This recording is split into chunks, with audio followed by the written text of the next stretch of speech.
Listen and subscribe to the Table of Truth on iTunes, Spotify, Stitcher, and Google Podcasts.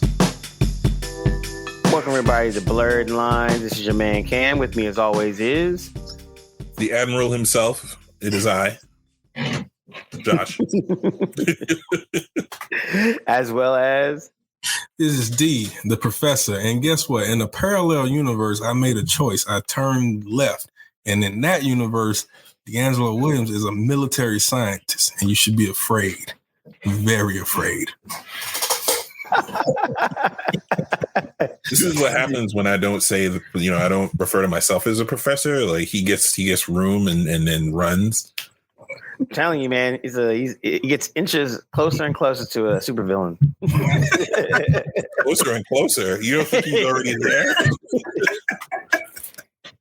Oh man, it's the beginning. It's year 2, like our boy the Batman. Look at that segue. Oh yeah. It's called professionalism, there, boys. Professionalism. Threw himself an alley-oop off the backboard. Yep. Oh yeah, and dumped it right down. So we're here talking about the Batman. It's been out like what is it? Like 3 weeks now, I think it is. Something like that. It came out on the 2nd. Yeah, about 3 weeks. Yeah, so it just crossed over the 300 million threshold. Previously set, but by Spider-Man: No Way Home, and I really, really, really enjoyed it. I was 3 hours. I went through it. I was like, "Oh, this is super fun." I was laughing. It was a cool detective story. You get year 2 Batman, so he's not the smartest yet. He's still messing up. He's like fighting thugs and still getting hit by thugs, which I was like, oh snaps! Like he's not even like dope yet. And so I actually I like that part of it. But yeah, I thoroughly enjoyed the Batman. It was really, really fun. Like I didn't expect to enjoy it that much. Yeah, I don't think the 3 hours were even noticeable. Honestly, didn't look down at my watch once, and everything from top to bottom was pretty solid. Everything about it, the cinematography choices, the color palette.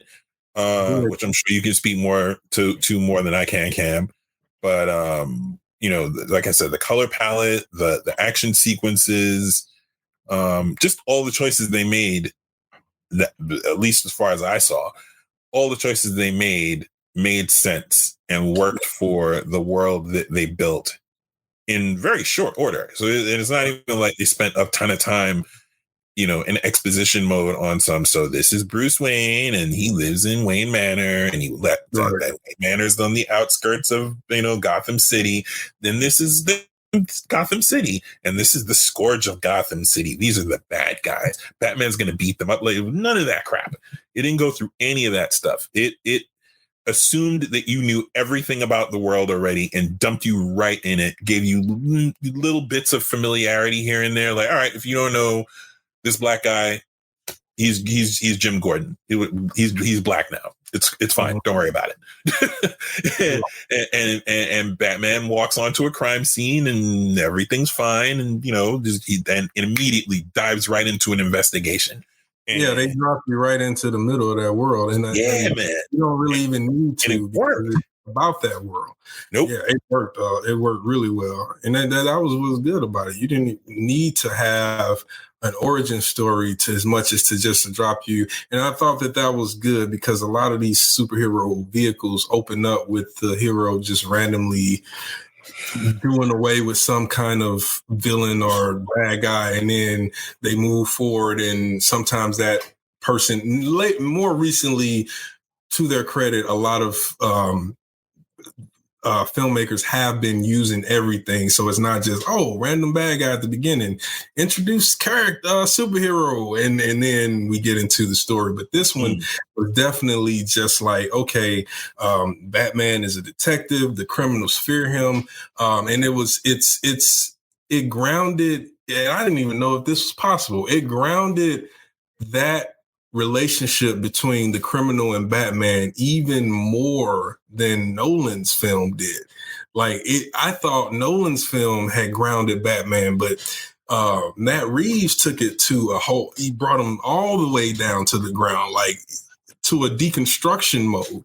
And so that was refreshing and also made you, it kind of, because you see Batman realizing certain aspects of who he is and why he's, and the fact that he is a walking paradox, right? So that I thought was a great theme that they developed small and then they keep building it to the very end in the resolution.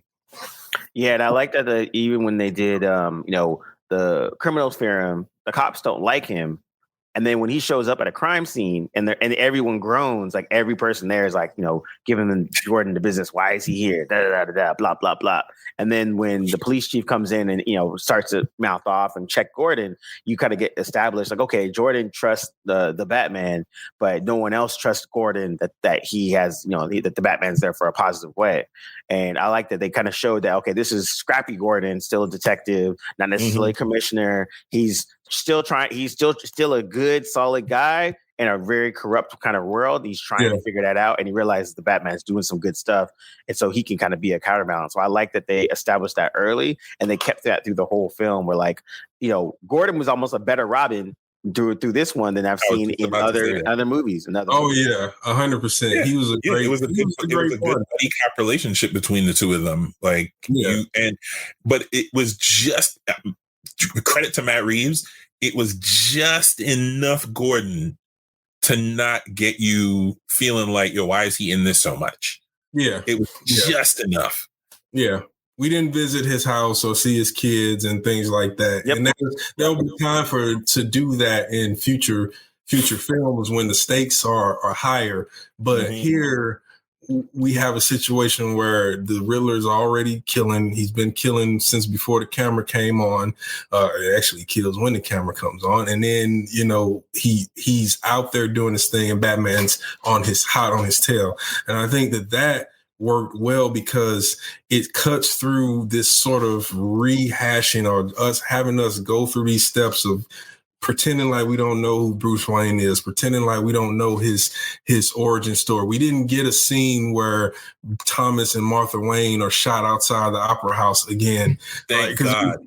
Because how many times have we seen that? And so just like Spider-Man Homecoming, I thought this film took the best of the aspects of, early days, not origin, early days of where they were and how they will become legendary mythic hero that everybody knows. But here's the early days. Here's when they're struggling to accept these things, or as for Spider-Man, or deal with it in terms of Batman and his mental stability. Yeah, and I like that even with the touches with Alfred, where Alfred was like helping him solve the puzzles, and and this is a complex puzzle, and Alfred's sitting there like, okay, maybe this could work, blah blah blah blah, or the line where Alfred talks about, well, I taught you how to fight, and yada yada yada. So you had these little things where like little small touches that further develop the world around Bruce. So now he's still he's a whiny rich white boy that's mad about his parents dying, and he doesn't know what he's gonna do about it.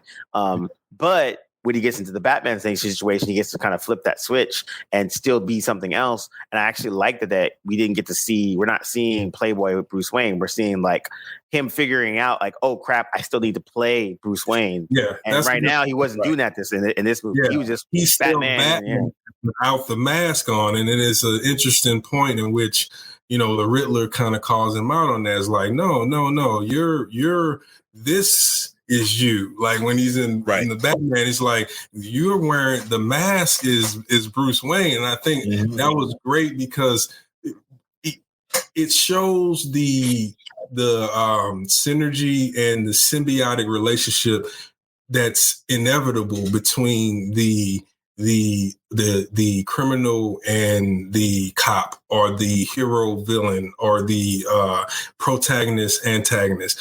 Their relationship becomes symbiotically linked in that now Batman Bruce Wayne has that idea in his head that, yeah, it's true, Bruce Wayne is my mask, but if I don't wear him like Bruce Wayne, then this will happen again, where someone will put the pieces together, and it won't take long.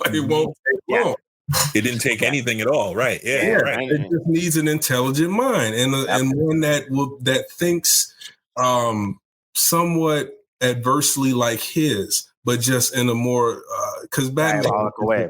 Exactly. Batman is a psychopath, but he's a traumatized psychopath. But he's a psychopath. Like there's nothing past that. The trauma left him psychologically scarred. Yeah, and I think the with Riddler, Paul Dano did a great job of playing that crazy white guy. But I loved how they made Riddler in the now. So he used social media. He had cams. He was doing all these types of things that he was using the gadgets of today. And even with he was different with his followers than the way he put the Riddler out. Yep. Like exactly. Talking to his followers, he's like, hey guys, it's not the same.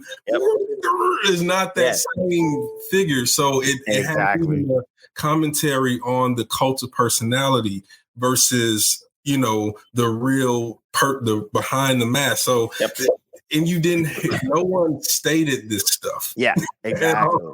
Like no one said these things. And I like that when to round out the other, rogues gallery, like Colin Farrell as freaking Penguin fucking murdered that shit. Yo, he was underused, but every time he was there, he was always made his presence known, and he was funny. He it was just the what was it when he corrected their Espanol. Oh yeah, and he was like making fun of him for it, and I was just like, "Yo, this is so good." But it was funny because I was like, "Why did he call it?" I was like, "Why did he say pigeon? Ain't that why are they not saying flying rat? Like, isn't that? But okay, maybe that's gonna come later." Yep, but it did, and it was fun. It was a fun exactly, and I like that they did pieces like that where everyone that was in the movie had a role to play to push the narrative along, but also was fleshed out enough that you can see, like, Penguin was the right hand man trying to figure out, muscle his way into getting some more, or and then Riddler had his overall plan and that kind of stuff. And now getting to my boo thing. Hold on before you do that, because that's a special one, I know, but but I just want to point out that early on when Matt Reeves was announcing that he was going to include all of these members of Batman's Rogues Gallery, there was a lot of, I don't know about that. Isn't there too many villains in one movie? Mm-hmm. And I think what Matt Reeves showed is that we were thinking about it not the right way he was thinking about it. He was thinking about it in terms of this is a world. So you're going to land in it. You're going to land in it, and things are already happening. Like exactly. Yeah. These people aren't just going to show up for the occasion. Like they're already there. And so, to the point about we needed more Penguin, I actually thought that I agree with you. I wanted more, but I was glad that he held back because the next iteration of Penguin is going to be that much better because now we know where he left off and where he leaves off in the world. We know where that's going. Yeah, and you're right. And I like how they, like you said, it just showed that they all exist in the same world at the same time. Exactly. Whether they get shine and stuff, and this is 3 weeks out, so we can talk about it, but like even with the Joker slight cameo at the end, at first I was kind of like, but then as I was thinking about it, I'm like, yeah, actually this would make perfect sense. If there's a Penguin, if there's a Riddler, there's going to be a Joker. He's probably going to be in Arkham Asylum because Batman's probably caught him already. So them having a conversation makes perfect sense, and it didn't make me feel like the Joker is going to be the next bad guy. No, he just happened to be in this world. He just happens to be in this world, so you don't know if he's going to be the next bad guy or not because we've seen that all of these individuals already occupy the space and they're interacting with Batman in different ways. Now, any of them at any time can emerge as the central or main antagonist. As we start to learn, Carmine Falcone was a bigger antagonist than he initially appeared in the story. But at any time they can be that way. And I like that. Even with to segue into your boo thing, even with her, there's moments where she antagonizes Batman. And we know that is the relationship between Catwoman and Batman. That they are not partners in that traditional way. They are antithesis of one another.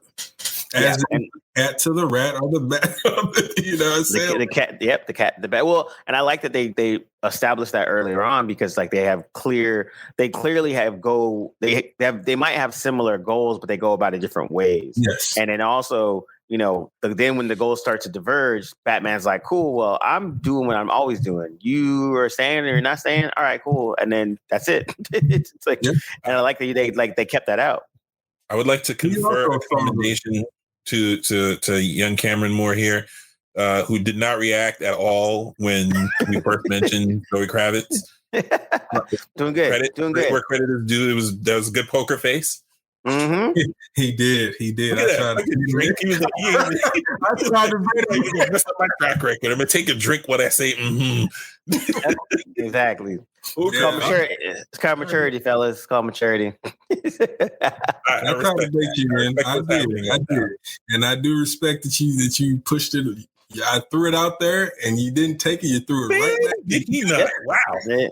I'm telling you, people, professional. Yeah. But I think to round out the supporting cast, like, she did. I was impressed. Actually, it was like the thing I liked about it the most, I would say, was the fight scenes because she's like 5 nothing, but they didn't try to have her take out a 400-pound man or like some crazy. It was like, oh, you're quick and nimble, so you would do quick and nimble things in terms of fight choreography. So it was more believable, and it wasn't anything kind of crazy, you know. So I think dialogue wise was like pretty decent. There's some cheesy stuff in there overall, but like in general, it worked and it was like kind of fun. It was a great script. I really liked the way that the script was put together, especially in it being a detective story. And like you said, the dialogue worked. And Zoe definitely did her thing as Catwoman. Like she came to play. You could see that she wanted to be Selena Kyle, and she was invested as all the other actors were in their role. And that's why everything worked. Robert Pattinson, whatever people thought about him playing Batman, Bruce Wayne, he killed it in the very first moment. And and anybody that didn't think that that's a good adaptation or interpretation of Bruce Wayne Batman has never truly read a Batman comic. Yeah, agreed. No, that's a good point. I think the thing that I appreciated most about Zoe Kravitz's interpretation is everyone else who's played the character of Catwoman has gone way over the top, and she brought it all the way down and just played it super subdued, and it worked like a charm. And I remember reading when people saw that she was cast, like, oh, you know, I mean, Zoe Kravitz is a good actress, you know, but she's no Catwoman. I'm like, y'all sleep. Y'all sleep. I already knew it was going to work. This girl can act, and I guarantee you she's going to have a completely different. She can act, and she's not stupid. She knows how to put a different spin on the characters that she plays. Yeah, I've said to myself when I saw that she was cast, I was like, you know what? I bet you this is going to be one of the things we ever see. And it's the same thing with Jeffrey Wright. And she was great with that. I mean, no purring, no cat, no pun, no purring. Perfect. No exactly, no perfect. The only time she came close to punning was when Bat says you got a lot of cats. She's like, I collect strays, and that was meant to be. The line that connects those two. But and even and going back to that moment where you say where they separate, you see the chemistry between the two of them, and the fact that even in this short period of time they've developed a kindred care for one another because they see that flaw in each other. Like they see that. And as much as you can see, and Pattinson did a good job, I think the first actor that really gets over the body language of what's going on in Bruce and Batman's head through the mask and everything. You could see that there was this desire to maybe a moment where he thought, maybe I should follow her and go with her and leave this. Not mad. Just a moment. Yeah. And that is Batman, because he's always done that with Catwoman. Had just that moment where he might be like, okay, forget the mission. I'm going with my lady. And he never does. And I think in that way, it evokes memories of reading and then watching the animated movie for Hush. Oh yeah. Because that definitely softened Bruce a great deal, softened Batman / Bruce Wayne a great deal when it comes to Selina. And she actually proposed, if I remember correctly, she actually proposes the idea like, yo, let's just leave this. Oh, you're right. Yeah, no, she does. You can see he's like, I can leave it all behind. I could definitely leave it all behind. And Alfred would support. I think Alfred supported it, didn't he? Didn't Alfred? I think so. Yeah. Yeah, I think in Hush, I think so. I thought he said, yeah, you're right. And I think at the end in Hush, when she's prepared to let the Riddler die and he's not, and he saves him, and he tries to save him anyway, just that softened tone, like just reading it, you could hear the softened tone that he takes with her while she's bugging out, and he's like, mad. I don't know what to tell you. Like, this is just who I am and what I do. I'm really sorry. Then she's like wilding out. Yeah. And you got a little bit of that in the film. Like, they really pulled the things that they pulled, the nuances that they put. It wasn't just the plots that they pulled from the comic. It was the nuances with the relationship between the characters that really just landed like a brick in a good way. And they were thought out, and I think you felt it with him and Gordon. You felt it with him and Catwoman. You felt it even with him and the new mayor, for a hot second in terms of giving people hope and that kind of stuff. And then the way he came to that was even better than we've seen that in the past. Like, he literally in the beginning is like, I'm vengeance. Like, like I'm beating Mug's face until they turn blue and purple. But he understood, because of what he went through and because of knowing that he is this walking paradox. He goes to the Palisades and the mansion but he's out there on the streets trying to clean them up. So it's the fact that he comes to understand that he has to be more than just an arm of vengeance is also different than what we've seen in the past consciously of Batman.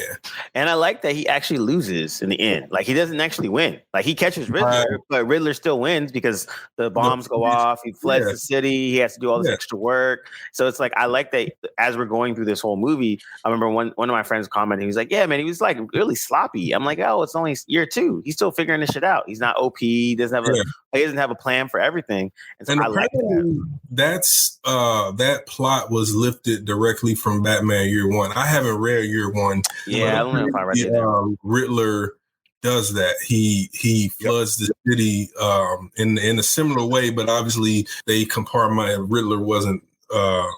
Which one was Riddler revealed to be the serial killer, or was that? I thought that was a storyline where that happens, but anyway. Hush. It might be Hush. Yeah. I think it might have been the Hush or something like that. I like that. No, I like that they did that. They pulled from Year One, Hush, and Long Halloween. Oh, okay. Yeah, I think they only pulled from a look because they also hinted at the Court of Owls, but they never called them by name. Yeah, they definitely hinted that Thomas Wayne was perhaps a member. Like, they were hinting heavily at the Court of Owls. That's why I was like, they reveal his mob connections in Court of Owls, don't they? Yes, if I remember correctly. It's been a while. Yeah. That scene, the Court of Owls, remember the scene that Falcone describes where Thomas Wayne patches him up? That happens, if I'm not mistaken, in Court of Owls. They show that that flashback where Bruce is not supposed to be there, but he ends up being in the room. He's a child, obviously. And when his dad leaves, Bruce is there watching Carmine Falcone like heal up or whatever, and then Carmine wakes up and sees him, and then he talks to him and tells him, I owe your father everything, and he saved my life. You don't have to fear me, and like all that stuff. And but I think that was a scene in Quarter to Owls too. That's why when he started describing, I was like, oh, I remember that. I remember that because that was the connection between Bruce and Carmine Falcone. Yeah, and I like that they, again, we didn't have to see how they got killed, Martha and Thomas Wayne, but we also got to see more backstory of what they were doing before that. It also hurt too that they were like back in the old days in 1998. I was like, oh, damn, it hurts. That hurts. You get used to it. You just turned 40. I'm 48. At this point, I'm used to it. That hurts. But yeah, they I like that, like, overall it was in the 3 hour span, they kept the pacing going well, where like you didn't, even if there was quiet moments, there were quiet moments for a reason, and there were beautiful shots to kind of keep you engaged. Sure. And then once we hit back to action, it made all sense. And I also like that, like, watching the trailer for Batman didn't give away all the good stuff. They gave away some nice pieces. But in general, I was like, because when you first watch it, you're like, damn, this looks like all the good stuff. And then you get there and you're like, there's so much not more. Even a close. And like, and there was so many little pieces that they kind of messed around with. And so they again, in terms of just much like Dark Knight, it wasn't just a superhero movie. It stuck to being like, this is a detective movie with a dude in a suit. And I like that they established that more, and like how he's still trying to figure it out. And there was a good moment with him and Catwoman, and he was like calling her out for something about Falcone, blah blah blah, being all bragging, like confident about what his assumption was, and he was completely off. And he saw the moment where Batman was like, "Oh shit, got that wrong." He's like, "I messed that one up." Yeah. And you could tell it meant something to him to be wrong about her, because he was at that point they were developing the beyond working relationship feelings toward each other and wanting certain things for that dynamic. Going back to and just kind of like thinking about where they go from here, I hope they continue the detective route and stay away from the sort of high volume vigilante superhero story, because I would like, they talked up Arkham and the history for that. My thought is that we're going to see characters like Hugo Strange next season, in the next movie, if not, because they're also spinning it off to some kind of whatever, like TV series, kind of universe too, and all that kind of stuff. Penguin gets his own show.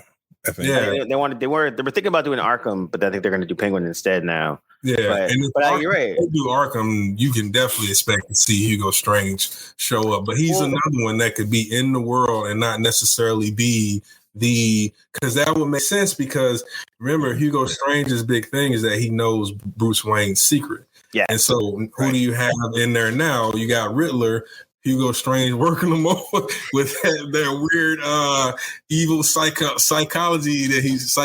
that he does on them, because he basically tortures the villains and then gets the word out of them. And so there you go. And it makes it kind of cool, because now if they keep it on a street level, quote unquote, and we don't need to see aliens, we don't need to see anything like that. That's Superman and all them's worlds. Yeah. So it's like, if they keep it on that street level, and Batman has the best rogues gallery of any character in out. So there's so many things that they could pull from. So it's like. Yeah. And Reeves kind of said it too. He's like, "Yo, we just wanted to establish that Joker was there, but we're not saying he's going to be a major thing." And if they keep to that, which would be dope, then they can have way more interesting stories that haven't been told before. Because there's so many other characters that he can like rock with, and even if they keep with those 2-tier, we have a main big bad, a sub big bad, and then the world's more lived in, so you can kind of see what's going on. Like even with the the beginning with the Joker's gang and stuff like that. Like that was cool to show that. Like, oh yeah, there would be a Joker's gang because this is Gotham. You know? What he's locked up, but he's the Joker, and the Joker's gang were more like cultish anyway. Yes, exactly. Right. They're fanboys basically. I would like to take a moment to address some slander about the gentleman who did the score, Michael Giacchino. I have slandered that man relentlessly for the last I don't know how long. I didn't like his I don't like and didn't like his Star Trek theme score. I don't like his Doctor Strange score.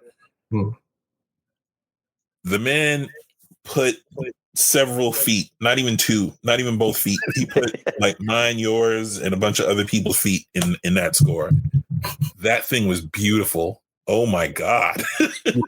I don't know what was going on with them other scores that he got that he was commissioned to do, but whoa. That score drives everything that happens in that movie. Everything. Yeah. Even in the beginning, like when you first hear it and they're going around the city and it's like it's building and you're gonna see Batman come out of one of those shadows, which I love that. I love that like the criminal is doing something and then he sees the sign, the bat signal, and then he looks over to the shadows and he's like, man, like, it's like he can literally be anywhere. I like the fact that he played that showed how Batman affects the criminal. So one thing that one of my friends pointed out, who he was more skeptical of the movie, he was more kind of like a meh level. But he's a Chinese American, and so he actually didn't like the beginning of that aspect of it, where they're chasing the Asian guy with all the recent stuff that was going on and all that kind of stuff. And so for him, he was a little uncomfortable with that, thought almost like it was like a blatant like, hey guys, we're protecting the Asian people kind of a thing. So for him, he was just like, what are they doing? Like, and I told him, I was like, I was like 100% correct. I mean, like for me as a black dude, I would have been like, oh man, it's a black person about to get beat up. Batman saves him, cool. But for him, as he was saying, he was like, yeah, he's like, there was pieces in the film overall where they were kind of showing their awareness about certain things. And for him, it felt flat. Where then for me, when I looked at it, I was just like, oh, cool. She's making fun that he's a rich white boy. Oh, Batman saves the Asian kid. Like, I didn't give it that much weight in terms of how I was viewing it. Again, I'm a comic person than that. But when he did place that out, I went back and thought about it. And I was like, all right, well, if that scene plays out the way it is, because I actually like that scene, like we just talked about him coming out, not showing where the shadows are coming, but what representation is a person that they should would be replaceable? Like, before it'd be the white woman running around and the gang's about to get her and then Batman come to save her. Then they would, the nerdy white, upstanding white man, banker guy or something like that. Yeah, so it's interesting because I was like, as I was talking to him about it, I was like, yeah, I don't know what you would put there to be correct in terms of what, because the scene itself is perfect. I love that intro scene. It's super dope. And so probably I would guess somebody that looks just like the attackers, I guess. I don't know. That would maybe. That would be the middle ground. Yeah. But that would be the middle ground because it's a catch-22 either way. I don't know if you win that argument. I think that one didn't stick out to me as much as the line about rich white boy. And the reason that one, it wasn't bad. I thought it came out naturally. I thought the only problem with it is that it wasn't necessary when they had shown that already, even in the moment where when the guy is mistakenly talking to Bruce, and then he realizes when he realizes, oh shit, that's Bruce Wayne. Like that, you're not one of us, you're Bruce Wayne. And at the same time, Bruce is realizing, holy shit, I'm not one of them. I'm Bruce Wayne. Like, you can see that in that exchange, and they didn't have to say anything. And so I think that is the reason why nowadays what your friend is pointing out, it feels a little low-hanging fruit, almost over the top, because if you show those things, people will feel it and they will talk about it, as opposed to having her say that line. And it's like, it's already like, And that's better for what we have here. Yeah. You know, if he had not said that line, I still would have pulled those themes away from that film. Yep. No, definitely true. And it was funny because I came out of the film like, man, maybe Batman's not that bad. You know, I talk bad about Batman all the time. You know, it's like I was stunned to hear you say that. You know, I was like, maybe I was wrong. Maybe there's, you know, it happens. You still prefer the Bat family to Batman. Like, this is totally true. Totally true. Until I get my Damian film, the slander shall continue. I would, you know what? I would, if your slander gets us closer to a Damian film, I'm ready for a Damian film. No, nobody's ready for it. Nobody but me. Yeah. Nobody but my mind is ready for it. I need all the nihilism that Damian brings to the situation at all times. Exactly. And as I said, nobody but my mind is ready for a Damian film with that nihilism. And it would be for Damian referring to Alfred by his last name. Yep. Oh my, that's my favorite thing. Pennyworth. Like a man that's like basically his surrogate grandfather. He's like calling him Pennyworth. Yep. I like it. I like it a lot. His brother Grayson, his older, like basically his older brothers refer to him as Grayson. Come on, he talks to Tim Drake as Fake Wayne. Fake Wayne, father. Good. So good. That's all I'm waiting for. That's all I'm waiting for. That would be amazing. The world's not ready for all of that, Cam. Nah, they're not. I'll say my favorite Damian moment probably has come in the Justice League Apocalypse Dark with him and Etrigan. Oh. And when he's telling Clark, like, he's like, I should kill you right now. And Etrigan is like, talk to Superman like that. Talking to Superman like that. I should kill you right now. Where you stand. And Etrigan's like, oh, I like him. And he tells, I forgot who it is. Oh, he tells Constantine, he's like, if you steal anything out of the temple, he's like, you steal anything, I'll cut your hands off. and Etrigan was knocked out. He goes, oh, I really like him. Again, so man, a demon loves you. For that entire movie, he was just pure. Oh, he was blotched the whole time. Yep. And it was so great. It was so good. Yeah, that's Interesting was so great. It's probably one of the best parts of that film, that animated. But it's crazy that they couldn't do that stuff for the live action. I mean, just all the beats of characters, even Darkseid. Come on, man. When Darkseid is like, send some of the magma from Earth to where is it? What's to Oa? Oa? Yeah. And right as Jon Stewart is firing up, and he's just like, I'm like, man, they nailed everything. They just, you know what it is they have way more fun in the animated, and they keep it comic level, and they enjoy it. Yeah, exactly. Yeah. And then it's still cinematic, which is ironic because it's in the cinema spectrum, animation is not treated in the same way that live action is, but these animated films are way more cinematic than any of the live action stuff that you're doing, with the exception of a few. Yeah, totally true. I think that's the thing where it's like, that's why the Batman was like way more refreshing, because I was just like, oh man, this is actually fun. Like some detective stuff in there. There's some like a little bit of humor, not too much, but just a little in there. And then try to do too much with the Riddler. Like it wasn't. He was still the main villain, even when with the Falcone stuff, and like that just Matt. I think Matt Reeves probably did what a lot of DC filmmakers didn't do, which is watch the other shit and be like, not doing that, not doing that, that's dumb. Let's proofread this script 5 times before we send it to the studio. Let's be prepared for the stupid notes that they're gonna send back, and then let's make sure that we don't let them finger fuck this movie. And I think that they try to. They tried to, because remember, I think the reason it's 3 hours is because they wanted him to add more high voltage action to it. Yeah, that's right. So That's right. he That's right. did it, but he did it in a way that makes sense. Okay, you're going to have Batman do a chase scene. Who would he likely be chasing? Oh, probably a fleeing villain. Who's the best fleeing villain you can use? In this situation, is Penguin. Because now you got Colin Farrell doing his thing behind the wheel and making you laugh. And he's actually like giving Batman the business on the road, and he's like, I got you. And then classic Batman moment. No, you don't. Yeah, that was great, man. And I think, and even when the car flips over and then Batman's walking, but the camera's flipped upside down. Yeah, you get to see. I love that. Yeah, you see Farrell's like his reaction to it because he's seen just a slow walk in that kind of situation.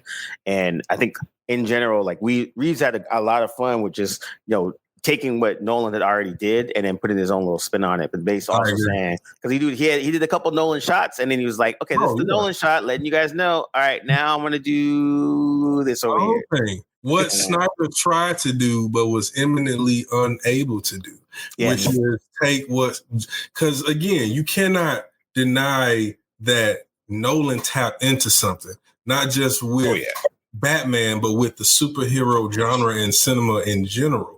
Like he tapped into something that more filmmakers like Jon Favreau and others began to build on. Like Jon Favreau took what Nolan did, but he just said, hey, I'm not going to go that dark with the story. I'm going to at least establish a world that's has stakes, but is also fun. And these characters, they can grow and have these issues, but it's not going to turn their entire world dark where everything is like just always falling apart around them. So always that nighttime. At that point, it means more. So the going back to Matt Reeves and the Batman, he understood that. And that's why it was the perfect, because what Ben Affleck was going to do, and I was reading about his plans, would have been way worse, would have been terrible. And all he was trying to do is pick up where Snyder left off, which is showing us if it's Snyder's Batman, Bruce, he probably got raped in prison somewhere. But Snyder said that's what he wanted to do. Oh God! So, he who shall not be named. He who walks behind the rose is more like it. Like he's that motherfucker from Children of the Corn. Like you just never want to see him when he's in credits. It's a bad day. The mediocrity I can't get past. I think Chris Terrio has gotten a bad deal in the superhero and science fiction genre just in general. But I think it's to the point where I don't think I want to see anything from him again. No, not at all. Because he's a good writer. He's a good writer. But the films that he's made outside of the genre, outside of science fiction and superhero and the superhero genre, are really, really good. But I don't know if it's that the edicts that he gets, like the mandates that he gets, are just so bad. Yeah.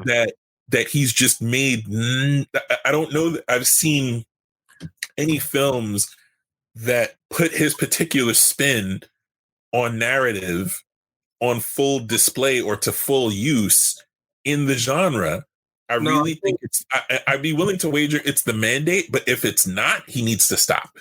No, I think it's the mandate, but also a realization that the type of writer that he is and how he narrates is not going to work for a superhero vehicle. I don't feel like that, but so I don't.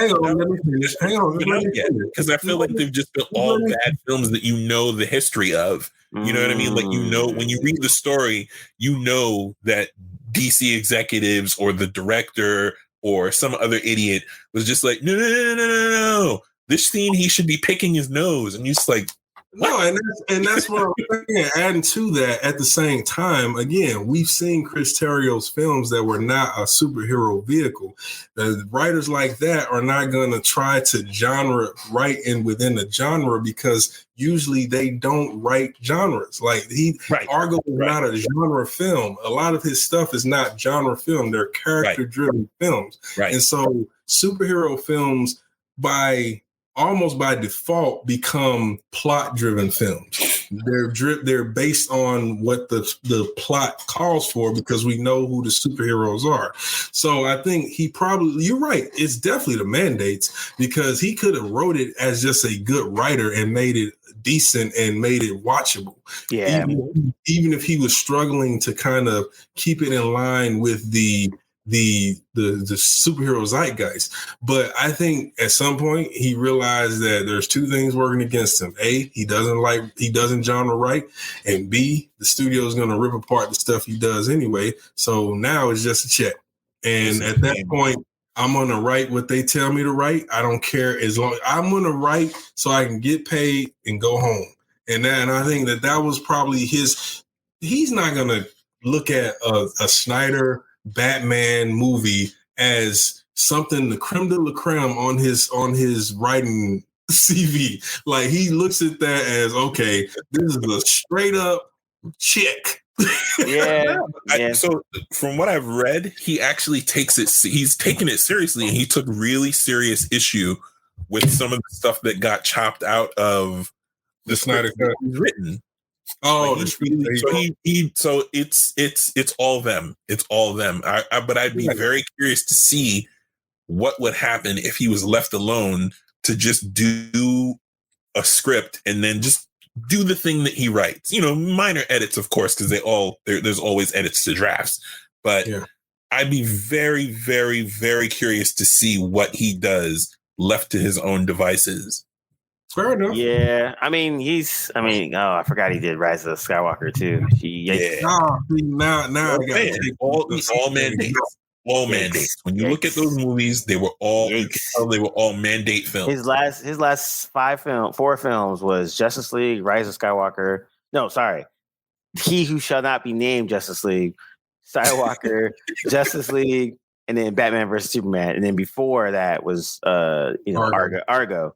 I was like, yikes. I didn't understand how he went from Argo to Batman versus Superman. I didn't understand that. Yikes. I didn't understand what the leap was. I thought it was always about money, because Argo to a Schneider-driven Batman, because his reputation was where it was before that. Because Man of Steel was a fine movie. Okay, some people say that, but some people say it was a fine movie. It was watchable, but watchable doesn't make it a good movie. And I still don't think it's a good movie. Yep. And it's okay, but that doesn't mean that Man of Steel is aging really well. I gotta watch it again. Argo won an Academy Award for Best Actor. I haven't watched it in a while, but I didn't think it was a good movie then, so I don't think I'll probably think it's a good movie now. I thought it was good. I don't think it was great, but it was good. Yikes. I understand. Damn, this dude did. He went from Academy? You know what he did? He did what Black people do when they win an Academy Award, where they win the Academy Award and then their next film after is something ridiculously stupid. Well, just all the money. Yeah. It's ridiculously stupid. So I really think that. So those movies probably came out in different order, but what I feel like happened was I think he followed Ben Affleck into that world. Yeah. That's another thing. I don't think that they came out. So I don't think the films came out in the order he wrote them. And I think what happened was the first foray into this whole area was following Affleck into the Batman into the DC movies. Yeah. And that sort of exposed him and sort of opened up. So with Dawn of Justice first, and then, I think that's what happened. I'd be willing. I mean, this is just me playing detective here, but I'd be willing to wager that that's exactly the order of operation and exactly that makes sense. Because his original Dawn of Justice, when they show, here's something that I will say: the Dawn of Justice Snyder cut was not that bad. The Batman vs. Superman extended cut was not that bad. It had more shit than it needed, but that's just who he is. But it was at least a competent story. Yes. It was not a 3-hour dog pile. Like the Justice League was. BVS, the extended cut, actually told a better story. So I'll give.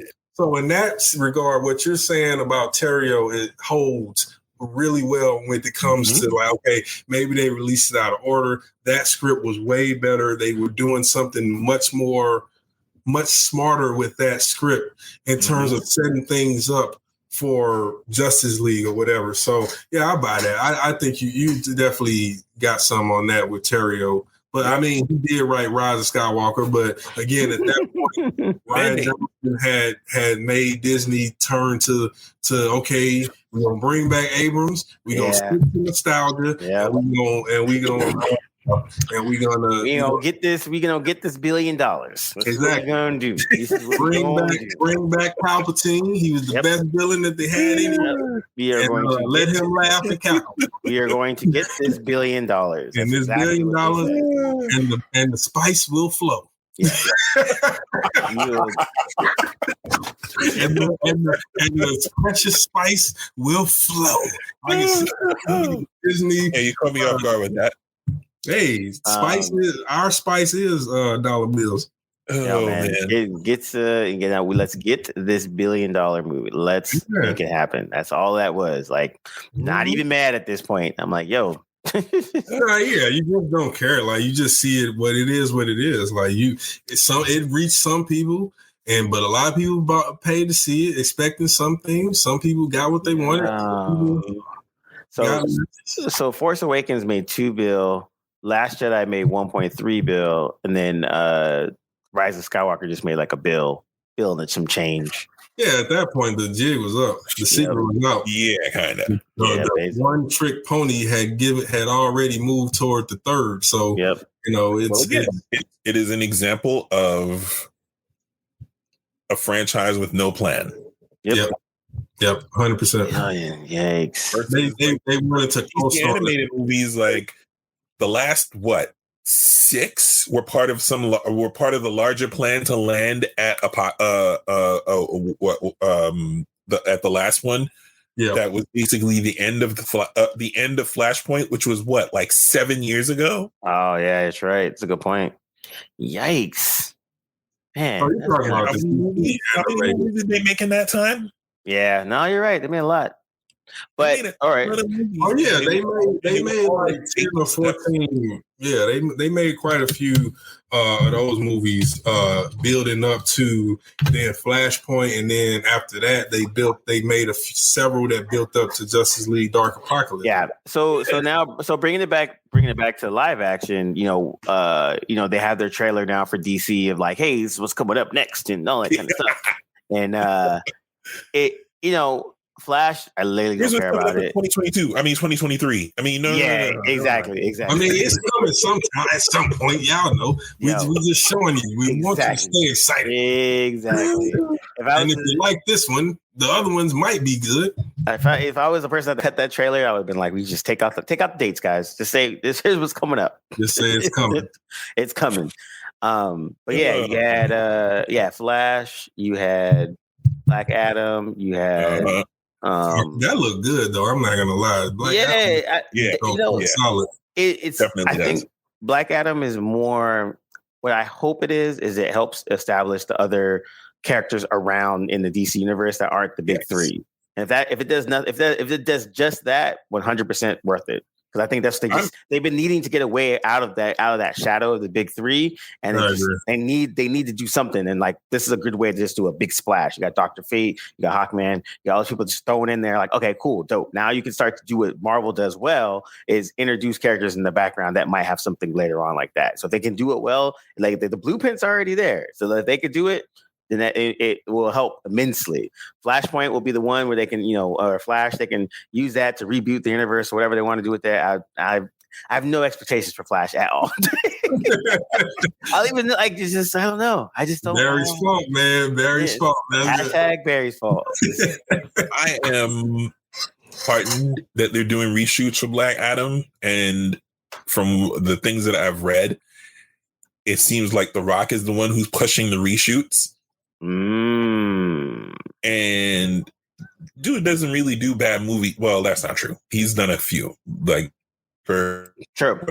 He got some pay rent movies in there. He got some stickers in there, but he's a very smart dude. He's a businessman as well, very creative. So if he's calling for the reshoots, means he saw something whack that he probably wants to, that he believes can be fixed without having to go through the ringer. But yeah, I can see that. I mean, I think it's like that's the case with DC. I think he takes doing it seriously, like super seriously. Like I think aside from this side of things where he sees this as a potential vehicle for himself, like, all right, if I'm going to do a tent pole, it's going to be done right. And you can say what you want about his other film, about some of his other films, but when he does the tent pole, it's usually big. And I think that's why I think, he is taking that part of it seriously, and also the ethnic aspect of it, and like all those little nuances and stuff like that. So that's why I have more expectations for Black Adam. Like Flash at this point, I'm just kind of like, And then Aquaman is just like Aquaman's cotton candy, super fun. Just enjoy it, So I think if they keep it in that vein that they were trying to do, and I just hope that Batman gets to stay in his own little world, and I don't need to see Superman and Batman ever again. Well, they said that apparently they be in the studio that Batman, the detective Batman exists in his own thing. Like he doesn't exist as part of the DC. They should keep that and enjoy the lives. But I would be fine with introducing other characters, but the one caveat would be they have to melt into his world. He can't be melted. They can't make him suddenly become a working, functioning character in Wonder Woman's world, because then he's different. You know what I mean? Makes sense. Her whole tone, her whole everything is not the same as his. Yeah. And unless you're going to do Wonder Woman where like she's murking dudes like the Wonder Woman, where exactly she's the wild Amazon that's just like murking dudes left, right, front, and center, and the Wonder Woman who had the line in the comic where like, my I don't have a rogues gallery. When I deal with them, I deal with them. I end my enemies. Yeah, she's like, my enemies don't make it past me. Yes, exactly. Like they don't make it past me. I think that Wonder Woman could exist in that Batman world very easily. Yeah. But and the other thing is you could build that by having that Wonder Woman and that Batman be who they are, and then doubling down on Superman as the fucking Boy Scout. And that works. Right. And that works. And I like that even with when Catwoman was leaving, she was like, "Oh, I'm gonna go to Bloodhaven," and it's like, "Okay, cool." So everybody, if you know, you know. If you know, you know. Exactly. So, as soon as she said Bloodhaven, I was like, I had to whisper to my nephew. I was like, "That's where Nightwing lives." And so goes back to this phrase I keep hearing: one line of dialogue. Hey, I don't know who said it, but those people should be paid a lot of money. I think they should. I think they should. One line of dialogue established a whole new world. So, man, I was pleasantly surprised with the Batman. I'm glad it's doing what it's doing, and it was much needed for a breath of fresh air on the DC side because they've been slacking. Now, like I said, I can't say I'm excited, but I'm like, no, like, oh, okay, this may be. I'm interested. Yeah. And I think that was the thing is like it didn't leave you pumped or excited in the same way that Batman Begins ends with him finding the Joker card and jumping off the building or saying the line that you'll never have to thank me.